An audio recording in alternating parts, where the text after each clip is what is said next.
Bonjour à tous, je suis ravie de vous retrouver pour cette nouvelle page culturelle. NRTV fait sa culture et aujourd'hui il y en a pour tous les goûts, de la comédie musicale au cinéma en passant par le hip-hop.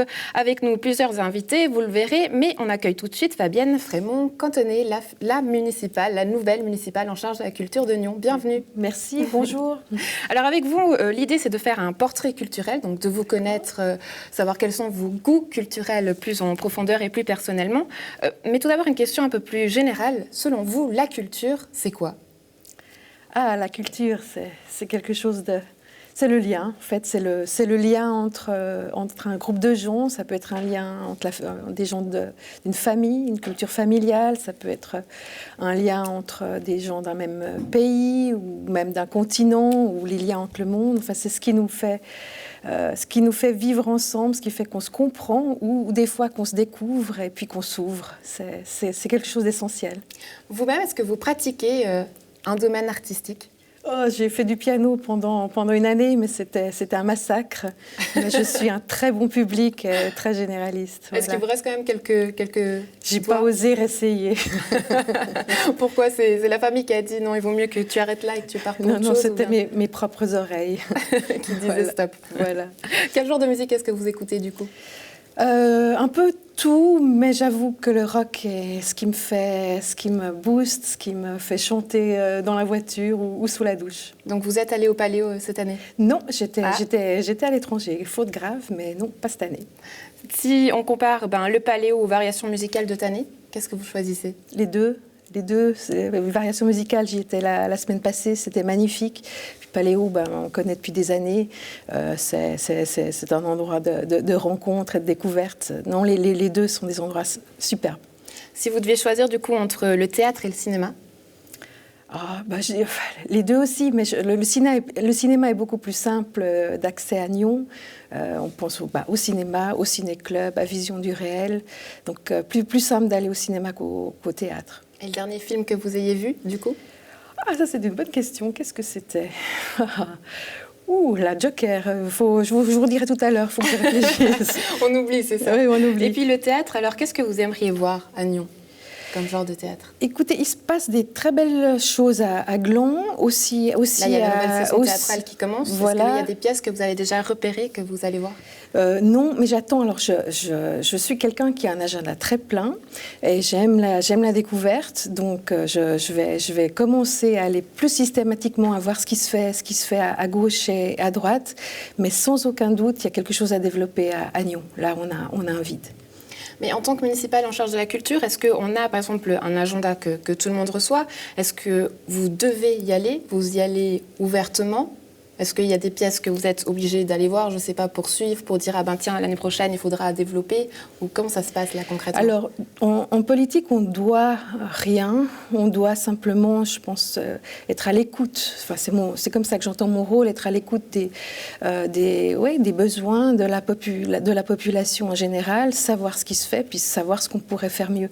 Donc, dans mon sens, dans n'importe lequel de mes mandats, c'est aller sur le terrain, voir ce qui se fait, le comprendre, et puis voir s'il y a des liens à créer. On pensait justement à ce qui se fait dans la région, des liens à créer avec des nouveaux artistes, on va en parler tout à l'heure, ou des nouveaux festivals, et puis soutenir si on peut et si on veut. Est-ce que, comme monsieur et madame tout le monde, du coup, une fois que vous y allez à ces manifestations, vous payez ? Ah, ça c'est une bonne question.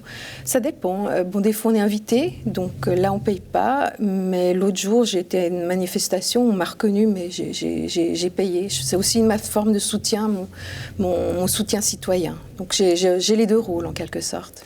Mais les deux rôles, une fois que vous ne payez pas, c'est-à-dire qu'après il y a peut-être des comptes à rendre. On doit se retourner vers ces personnes pour leur dire ce qu'on en a pensé, ce qu'il faudrait faire ou pas, ou comment ça se passe concrètement. C'est une invitation parce que vous êtes municipal.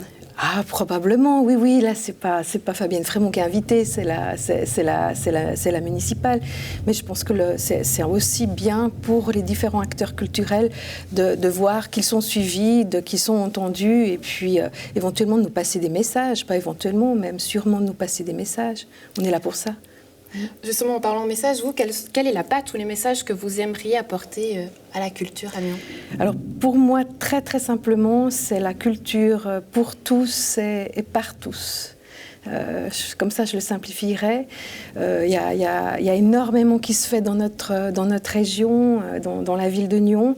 Par contre, il y a toujours, on peut faire mieux. Qu'est-ce qu'il y a à faire mieux ? Plein d'axes, mais on peut commencer par la culture institutionnelle. Nous avons des institutions à Nyon dans la région, des musées, des bibliothèques. On peut en faire quelque chose d'encore plus couru, avec plus de rencontres, plus d'apprentissage.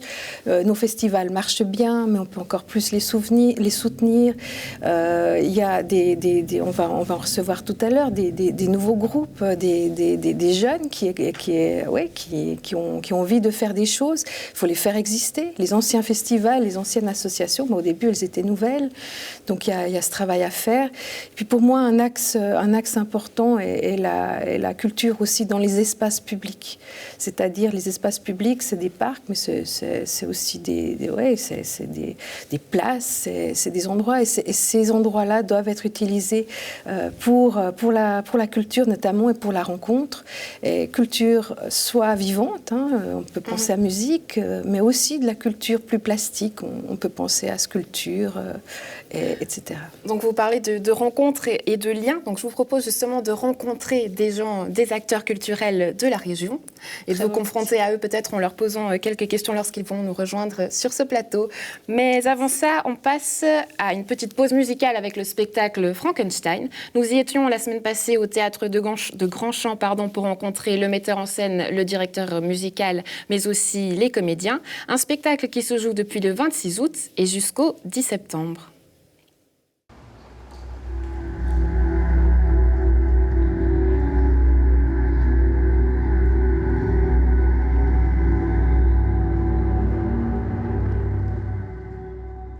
Vous le savez peut-être, mais il y a 200 ans que Mary Shelley a eu l'idée de son roman Frankenstein à Colonie, près de Genève. Alors, plusieurs institutions célèbrent ces 200 ans et nous, on a décidé de faire une comédie musicale avec un grand chœur vaudois, avec l'Académie professionnelle de comédie musicale de Genève. Donc, entre Vaud et Genève, on s'est dit que ce serait pas mal de le faire ici, sur les bords du Léman. Je connaissais l'histoire vite fait, mais comme tout le monde. Et puis voilà, en fait, c'était vraiment juste, ok, un casting, allez, on va le passer, puis on verra. Non, je connaissais juste l'histoire, puis pour moi, Frankenstein est égal à créature, puis en fait, non, c'est pas du tout ça. Et ça, vous le verrez.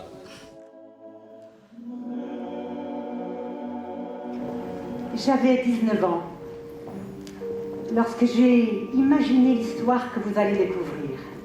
C'est vrai que le côté sanguinolent et très gothique, c'est quelque chose qui vient plutôt du cinéma, plutôt des séries télé. On se souvient des films de Karloff ou plus récemment de Kenneth Branagh, qui sont des choses très spectaculaires, avec l'hémoglobine partout.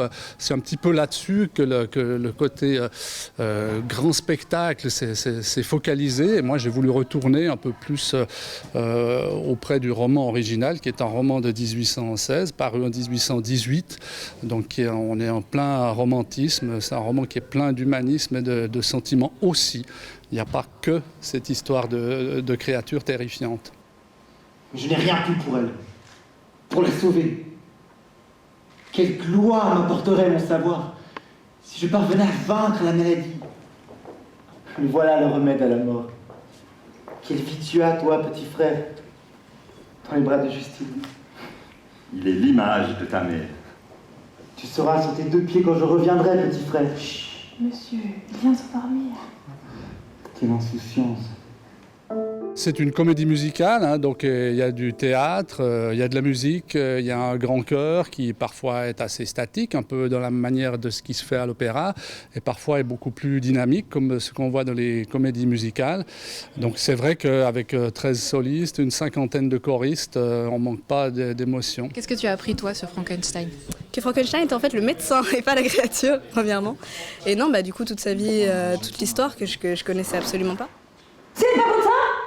Tu m'as demandé un glas, non? J'ai été chercher un glas. Si t'es pas content, tu vas chercher toi-même. C'est bon. À ma santé. Et ce soir, à ma santé. Dès le départ, décidé de faire ce travail avec l'ensemble vocal BIS. Après, on a eu un casting pour les solistes. Et puis, voilà, je me suis mis en quête d'un compositeur qui pouvait travailler la musique dont je fantasmais, n'étant pas musicien moi-même. Et c'est vrai qu'avec Stanislas Romanowski, j'ai trouvé vraiment la personne qui a pu mettre en musique ce que j'avais écrit. C'est tout à fait exceptionnel. C'est une comédie musicale, donc la musique donne le rythme, le dynamisme des scènes. Elle permet de créer une dimension supplémentaire. Est-ce que vous-même, vous vous êtes senti comme un Frankenstein au moment de créer cette musique ? Oui, absolument, c'est une bonne question. Oui, au fur et à mesure des mois, de plus en plus.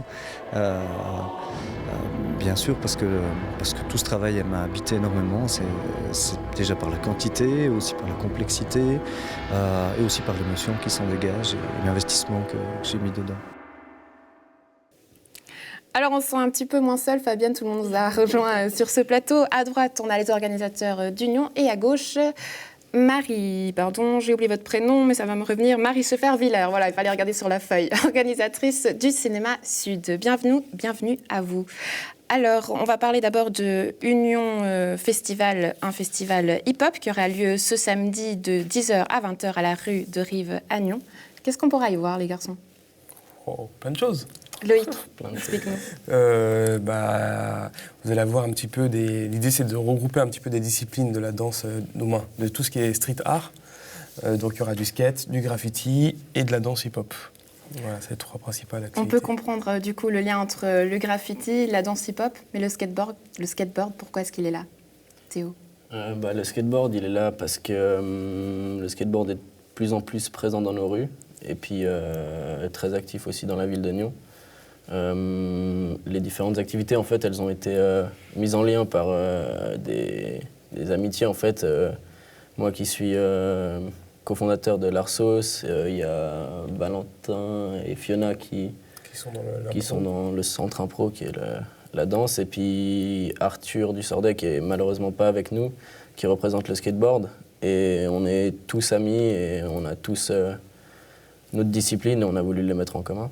Mais est-ce que ça veut dire que quelque part, le hip-hop, il a évolué ? On n'est plus seulement dans cette image des garçons qui portent une casquette, qui tournent sur leur tête ? Depuis longtemps. Non, depuis longtemps, ça a évolué, heureusement. Après, c'est surtout que au-delà du hip-hop, c'est tout. Maintenant, on a vraiment tout ce qui se fait dans la rue. Et en fait, il n'y a plus que les disciplines hip-hop, comme c'était avant, où il y avait les DJing, le graphe, le rap et puis la danse. Et maintenant, il y a aussi tout ce qui est skate. Et ça fait partie vraiment des arts de rue, en fait, ce qu'on appelle ça comme ça. Et donc, l'idée, c'était plus d'orienter le festival vers quelque chose où on regroupait les arts de rue que de rester forcément sur le hip-hop. Après, le lien, il se fait beaucoup avec la musique. C'est vrai que la musique, elle a un lien fort maintenant. Déjà, les jeunes, maintenant, écoutent tous du hip-hop, ce qui a beaucoup changé par rapport à avant. Et après, au niveau des codes vestimentaires, les codes vestimentaires ont vachement changé. Donc, c'est pas maintenant parce qu'on porte une casquette qu'on fait du rap, comme on disait à l'époque. Donc on repère moins facilement aujourd'hui les gens qui font du hip-hop. Ah ouais, exactement. C'est ce que vous dites. Ah ouais. Et puis même moi, aujourd'hui, je suis danseur depuis... on rencontre des personnes. À l'époque, il y a 20 ans en arrière, on arrivait à se dire « Ah, lui, c'est sûrement un danseur ». Maintenant, n'importe qui danse. Il y a moins ces codes vestimentaires. Pour créer cet événement, est-ce que ça a été facile ou est-ce que du coup c'était difficile parce que le hip-hop a encore une image négative ? Ça a été par rapport à ça. Ça a été assez facile par rapport à ça, du fait aussi que les premiers liens ont été avec un éducateur de rue qui est aussi pas mal dans l'attitude hip-hop et qui a direct soutenu le projet, qui l'a présenté aux autorités communales. Et on a été très bien reçus. Par rapport à ce projet, il n'y a pas du tout eu d'opposition, malgré le fait que, typique, le graffiti, c'est souvent très mal vu. Et puis, je pense aussi que c'est le travail depuis plusieurs années de ces différentes associations aussi. Hein. Que ce soit... Oui, on est jeunes, quoi. Même si vous êtes jeune, vous êtes déjà mandaté pour faire pas mal de choses sur les communes de Gland et de Nyon. On s'est retrouvés il n'y a pas longtemps ensemble sur un projet à Gland par pur hasard. Et voilà, et en fait, que ce soit le centre impro au niveau des structures de la danse, que ce soit l'Arsos pour le graffiti, c'est vrai que voilà, on essaie de faire des choses en place sur la commune depuis un petit moment. Et je pense que ça aussi, ça aide, ça a quand même donné un peu de crédit, notamment à Benzo qui nous connaissait déjà. C'est un indicateur que moi je connais depuis Genève, parce que j'ai travaillé aussi des fois avec lui. Donc c'est sûr que ça aide parce qu'on a quand même commencé à faire des choses et des choses sérieusement. C'est aussi ça. Sérieusement, c'est-à-dire qu'à l'avenir, vous espérez sûrement grandir. Et là, vous êtes passé par par le secteur manifestation, vous m'avez dit tout à l'heure, et vous voulez confronter justement à la culture, à des personnalités. Donc, est-ce que là, comment il faudrait s'y prendre, Fabienne? Quels conseils est-ce qu'on peut donner à ces jeunes? Ah bah c'est clair. Moi je vais passer samedi. Je vais déjà voir, connaître mieux vos arts. Ça c'est sûr. Et puis il faut voir, il faut qu'on se connaisse mieux. Et puis si vous avez envie de continuer, il faut qu'on discute. Il faut qu'on discute. Parce que chaque fois, il ne faut pas réinventer la roue dans les manifestations. Il faut qu'on voit comment on peut s'améliorer. Moi, ce qui m'intéressait de savoir, c'était vous attendez beaucoup de public, des gens de partout, plutôt des Nyonnais ou des gens de la région ou... Oui, il y a des gens de partout. Il y a des gens de partout. Parce que nous, on a, enfin, je pense toi aussi, des gens de partout dans la Suisse. En tout cas, après, international, je sais pas. Après, c'est vrai que la danse a des grands pôles. Zurich, Genève. C'est quand même une culture qui bouge beaucoup. Ouais, la danse hip-hop en Suisse, elle a beaucoup grandi. Donc il y a beaucoup de gens qui travaillent depuis longtemps. Effectivement, voilà, moi je suis danseur et puis je danse beaucoup aussi à l'étranger. Je suis beaucoup dans le monde des battles, donc effectivement là il y a un battle qui est organisé. Et effectivement on est en relation avec les danseurs, donc il y a des danseurs de Lausanne, de Vevey, de Genève, il y a des danseurs de France voisine qui viennent. Donc effectivement au niveau des danseurs, ça c'est intéressant, mais c'est la même chose après au niveau du skate, c'est des petits milieux. Donc les mots passent vite et puis en général quand il y a un événement, on se regroupe autour de ces événements. Donc en termes des participants vraiment aux événements qui vont participer au concours, au battle, ça va être des personnes de toute la Suisse. Et après, le public sera plus un public de Nyon, à mon avis, Nyon, Gland, des alentours. D'accord. Voilà. Et dernière question, le budget, combien est-ce que vous avez eu? 3 000. Pour l'instant, rien. Pour l'instant, rien, on n'a même pas encore reçu. Vous n'avez pas reçu, mais bon, l'idée est là et le rendez-vous est pris pour samedi. On passe à un autre événement open air, c'est le Cinéma Sud. Pour la 6e fois, ils arrivent justement à Nyon, au jardin du Conservatoire, du 1er au 3 septembre, et 3 films. Marie Scheffer, il y a une particularité de ce cinéma, est-ce que vous pouvez nous rappeler? Alors, c'est l'installation de ce cinéma. C'est un cinéma itinéraire open air. Il se déplace à vélo. Donc, on a 2 personnes qui se promènent avec des charrettes où tout le matériel est rangé dans les charrettes.